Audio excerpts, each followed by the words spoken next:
Alrighty, just a new update. So I ended up putting that spacer in the back. Like I had said, I did the 0.75 to the Rubicon Express JK spacer, 1/2 inch. I mean, it raised it about a good inch in the back. I mean, it's 0.75, but it brings it up more than that. Not a huge difference, but it did something. I feel like when I first put them on, they were a little bit higher.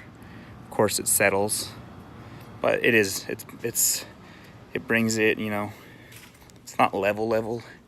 It has that rake look. That's what I wanted. Obviously, I did the 2-inch leveling kit in the front, and then I did that 0.75 in the back. I don't know if you could tell through the camera, but slightly higher in the back, obviously. But yeah, there it is. Like I say, I run 275, 65, 18 tires on it.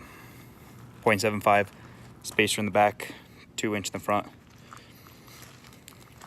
Measurements from the floor to the fender on the fronts, I believe, is 35.5 inches.